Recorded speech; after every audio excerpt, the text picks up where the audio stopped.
Maaf guys, agak berdehem. Assalamualaikum warahmatullahi wabarakatuh. Bertemu kembali dengan channelnya Mama Wiwin, Ibu Wiwin. Oke guys, semoga kita semua dalam keadaan sehat walafiat, panjang umur dan banyak rezeki. Kali ini saya akan nge-share pengetahuan saya ataupun pengalaman saya usaha dagangan laku, bahkan yakin laku dengan cara jurus jitu capitan kepiting. Capit, usaha dagang jurus jitu capit kepiting. Apa maksudnya guys? Capit kepiting, cep cep. Kalau kepiting kan menjebak musuhnya, langsung dia makan. Maksudnya kita bukan seperti kepiting ya, mencapit orang langsung kita makan. Bukan begitu maksudnya guys. Tapi maksudnya kita menjerat orang supaya sampai membeli produk kita. Dengan cara apa guys? Dengan cara memberikan hadiah-hadiah. Misalnya, contohnya kita menjual mobil, berhadiah kulkas, televisi, atau perabotan rumah tangga yang lainnya. Misalkan berhadiah jual mobil, berhadiah itu open, atau berhadiah kulkas, itu tadi udah saya sebutin kan, kulkas, terus open, berhadiah televisi, apa berhadiah meja belajar, atau berhadiah apapun terserah kita. Intinya kita membuat usaha dengan berhadiah. Satu contoh lagi yaitu menjual rumah. Misalkan menjual rumah berhadiah mobil, tapi mobilnya mobil bekas tentunya ya guys, karena kan kalau mobil baru harganya mahal, terkecuali kalau rate harganya itu juga mahal harga rumahnya. Tapi kalau misalkan harga rumahnya nggak seberapa, ya hadiahnya kita juga harus perhitungkan gitu.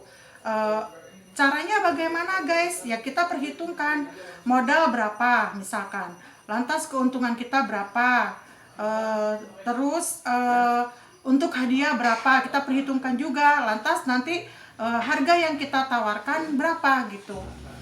Nah untuk yang usaha capit kepiting ini, contohnya nanti saya letakkan di description box ya guys. Maaf ya guys kalau misalkan cara bicara saya sekarang belepotan, agak-agak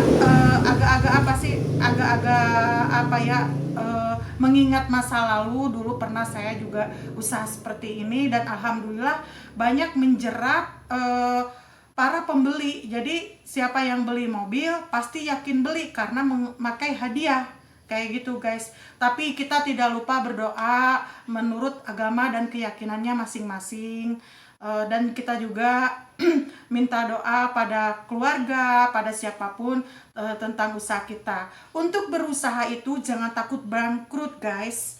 Ada orang gitu, bukan kata, ada orang yang mengatakan, oh kalau usaha takut bangkrut. Nah itu jangan takut guys. Pokoknya kita dengan modal sekecil-kecilnya, untung sebesar-besarnya. Kita jangan mempertaruhkan aset kita, contohnya rumah, mobil, dan lain sebagainya, untuk memperbesar usaha.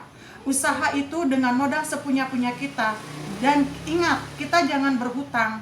Jangan sampai usaha kita diawali dengan hutang. Kalau bisa kita usaha dengan modal yang kita punya. Misalkan punyanya 100.000, kita mulailah dengan modal kecil. Nanti di situ jika ada keuntungannya itu sebagian kan bisa buat kita, sebagian lagi untuk memperbesar usaha. Dari situlah guys, nanti pasti ada perkembangan usaha kita.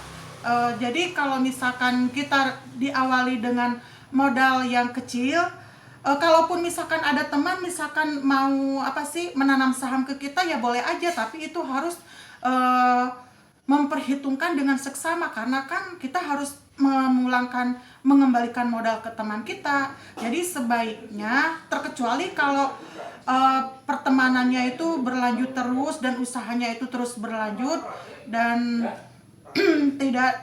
tidak minta dikembalikan, dalam artian tidak minta dikembalikan dalam jangka waktu dekat. Ya enak sih kalau ada yang menanam saham seperti itu. Tapi kalau misalkan nggak ada yang menanam saham seperti itu tanpa jangka waktu, lebih baik kita modal sekecil-kecilnya, untung sebesar-besarnya. Itulah dia guys, usaha dengan jurus jitu capit kepiting. Nanti penjelasannya akan saya taruh di description box. Aduh, agak balelo guys. Oke guys, mungkin share pengalaman saya hanya segitu ya. Mudah-mudahan usaha kita semua sukses, kita sehat walafiat, panjang umur dan banyak rezeki, dan semoga usaha kita tak ada gangguan. Amin ya robbal alamin. Assalamualaikum warahmatullahi wabarakatuh. Wak wak wow. Bye bye.